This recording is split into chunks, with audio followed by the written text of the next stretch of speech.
What's up, guys? Welcome back to Watch Chris. I am Chris. If you're not subscribed to the channel, please consider subscribing if you haven't already. Today, we're going to be taking a look at a new GMT from Citizen. This is a watch that was announced a few months ago. I actually had a baby just last week. My wife actually had a baby last week, and I've taken a little bit of time off, about a week off of making videos. So I'm very excited to come back and make this video because it's a watch that I've really wanted to get on my channel. I have the Batman version. It's an integrated bracelet, and it gets a little bit of a special movement from Citizen Miyota. It's a 9054, very similar to the 9075, but a little bit elevated. And everything about this watch is a little bit elevated from what you normally get from Citizen. This is a great watch, and it's a really great everyday watch. So let's flip the camera and take a look at the Series 8 GMT integrated bracelet watch from Citizen. So I've wanted to have one of these on my channel since the moment I saw them. And of course, there's a lot of reasons for that, but the major reason is because this is a true GMT, a traveler's GMT, whatever you want to call it. But this does have a Miyota movement in it where the local hour hand is what skips when you are changing the GMT time. This is also an integrated bracelet watch, which I love. I love integrated bracelet watches. I've always loved integrated bracelet watches.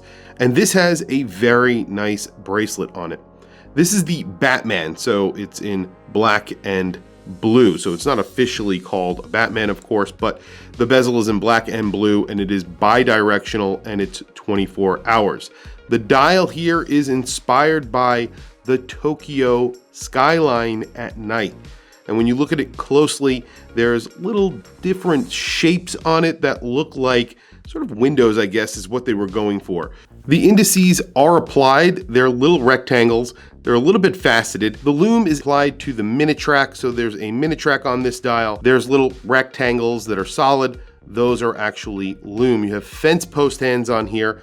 Those are lumed. I don't think you're getting any lume on the second hand, which is basically a needle second hand. And then of course you have the GMT hand in orange and blue. So a little bit of an orange accent. So the dial is really nice here, really well done, really well executed. The case is my favorite part about this watch. You have a really sort of angular case. The design here is all original, which I really like. And then the bracelet is an H-link bracelet. And on the mid links, you see that they are polished on the edges. So you have a really nice bracelet. Each one of them get a pin. So this is a push pin bracelet, but each one of them can be adjusted, which is really nice. And then you have pretty typical double deployant Citizen buckle. You do not get micro adjust. However, there are half links on the bracelet. Unfortunately, they did not put any built-in micro adjust. Hopefully in a next iteration they do that. I know they've been changing the buckles on some of their dive watches, so maybe in the future they will do that with this watch. Another very special thing about this watch is the movement. So this does not get a Miyota 9075. This actually gets a 9054, which is exclusively made for Citizen. I actually learned that when I visited Citizen and took a look at all of these watches. And they told me essentially that this watch gets its own proprietary version of the 9075. So it gets elevated finishing, it gets more power reserve. So it gets 50 hours of power reserve versus the 42 hours that you get with the 9075. So it's a little bit nicer of a movement that you're getting in this watch. So you're getting an integrated bracelet watch with a bi-directional. So this is bi-directional right here. And it actually feels really nice. I mean, there's pretty satisfying clicks. Everything lines up and it is pretty tight, does not move. You don't get a screwed-in crown, but you get 100 meters of water resistance, and you do get to see the movement from the back. So this is a true everyday sports GMT. Now the price on this is $1,695. You might be saying to yourself, that's kind of expensive, but when you compare that to the competition, especially from Seiko, they just recently changed up their movements, and you are no longer getting a traveler's GMT at this price point. They essentially sell GMTs at this exact price point. However, those are no longer true GMTs. They are now caller GMTs or office GMTs. Some people call them military GMTs. It doesn't mean it's a bad watch, it just means it's a different style. And this is a little bit more desirable for a lot of people. It's a little bit easier to set the local time when you travel with this watch because you do have that skipping hour hand. I'm going to show you that very quickly. So in one direction, when you put it into the second position, you're going to move that hour hand in either direction. And when you pull it out, you then change the time. To change the date, you're going to have to scroll through the time.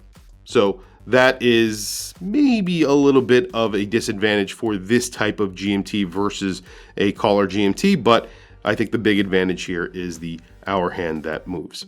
Today on my wrist, I have the Super Titanium Pro Diver Automatic. I love this watch. It's a watch that's been in my collection for a little while now, ever since I got rid of a few of my other divers. I've kept this one because I absolutely love it.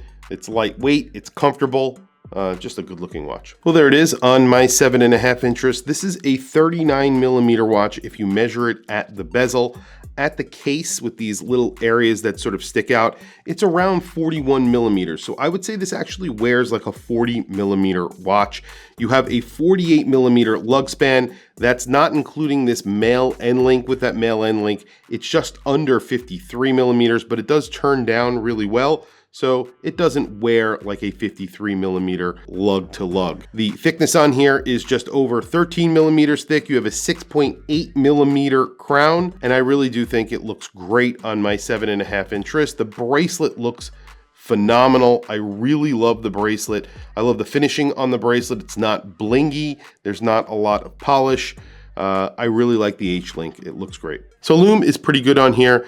Like I mentioned before, just that minute track is lumed, and then the hour and minutes hands.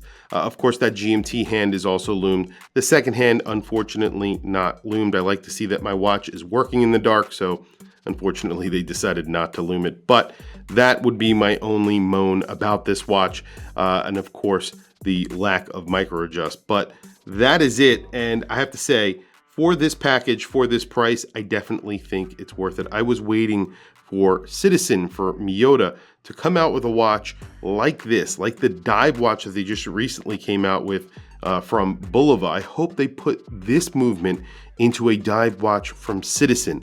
I am very, very much looking forward to that. A little bit of a modern dive watch, because what they did with Bulova was sort of a recreation of the 666. So if they did something modern like the watch that I just had on in titanium with this movement, it would be killer. It would be a killer everyday watch. Anyway, tell me what you guys think down in the comments below. I want to hear from you guys. What do you think of this watch? What do you think of this movement? What do you think of what Citizen are doing? I think they're making big moves and making some incredible watches. Like I said, this was a watch that I wanted to get on my channel for a very long time, and I'm super excited that I was able to get this on the channel. So tell me what you guys think down in the comments below. Please also don't forget to like, subscribe, hit that bell icon. It's super helpful for the channel, and I very much appreciate it. Anyway, guys, thank you for logging on. I'll catch you guys in the next video.